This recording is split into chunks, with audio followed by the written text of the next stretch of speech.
Let's put that out. And you know, things like the last part with the glass when they throw the eyes and it goes into the glasses. He just throws it over the cup and we're dropping them in from above.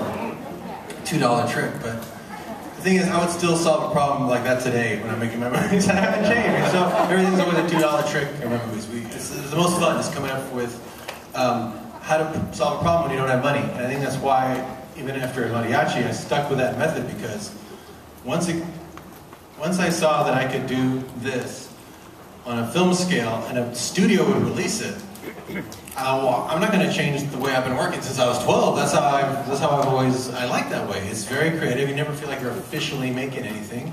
You have less people and everybody works harder and is more creative. And so I've been doing, that pretty much since the Mariachi. But I'd heard after, we never showed these to anybody. We didn't even enter in festivals because they all had unoriginal music. That was, obviously a great score by John Williams. We didn't get the rights for it, so we couldn't enter it in our contest. I mean, really, we're just making them for fun. Carlos and I just like making movies. We never thought we could have a career at it because no one had really come out of Boston before. So we would make these things and think to ourselves they're pretty good, but certainly didn't think we could get into the film business.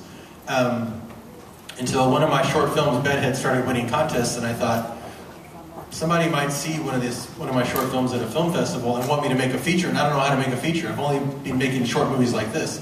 So I thought I needed to make a practice film. Before I went and raised money to make an independent film, I thought, I came up with this great idea. Why don't I go make a movie in Spanish as a learning experience and make it for the Spanish video market so nobody will see it. There's a bunch of Robert Rodriguez's. They won't have to know it's me. I can make it, hide it in Mexican video market, and when I go make my first independent American film, no one will have to know I made those. And if somebody says, do you like foreign films? Well, yeah, I made one. And we'll look in the Spanish section over there. And so I thought, let me make one and I'll shoot it like I do these videos. I won't have a crew. I'll shoot it with a film camera. I'll have to take a light reading. I'll have to record the sound separately. The thing with film is that there's no sound. So you get spoiled with digital. You get spoiled with video because it has automatic sound, automatic picture. No, you have to record. In El Mariachi, I had to film the actors saying the line, put the camera down, pick up the sound recorder and say, now repeat the line. They say it, and then I would have to go cut it in and try to sync it by hand. And where it didn't sync up, it cuts to the dog, or it cuts to a principal. So when you watch El Mariachi, the cutting style came from the fact that I couldn't keep everybody in sync. Because I didn't want that, I didn't want the spaghetti western lips. I wanted it to be dead on sync. And so it was a ridiculous amount of work. So it didn't cost very much, but it cost a lot, time-wise, for me.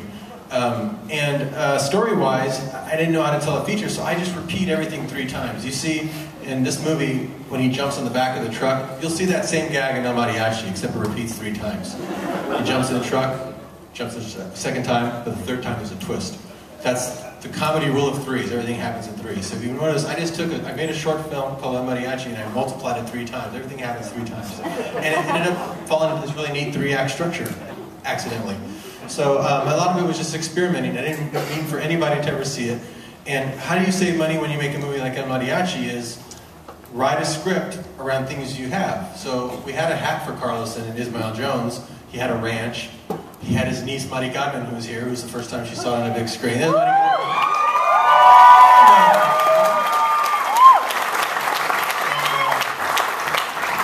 So for El Mariachi, we did the same thing. We took stock in what we had. We had a pit bull. So he became a co-star. We had Carlos's ranch. The same ranch you saw in that movie, you'll see again featured prominently. It's the bad guy's ranch in El Mariachi.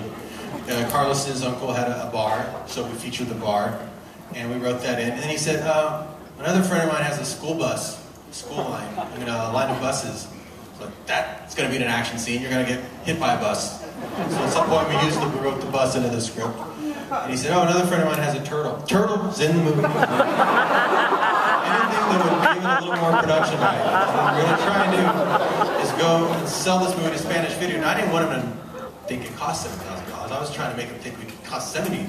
So we got ladders and we took shots from on top of the ladders. You'll see some to make them think we had a crane so that they would think it was more expensive so they would pay us more. Didn't work. They didn't want to pay us anything. But this is the light I used. 2 of these hardware store lights is what lit the whole movie. So one is literally when the camera is on an actor. right here out of frame. Right out of frame with a diffusion on it. And the other one is either on them back here or I aimed it at the background.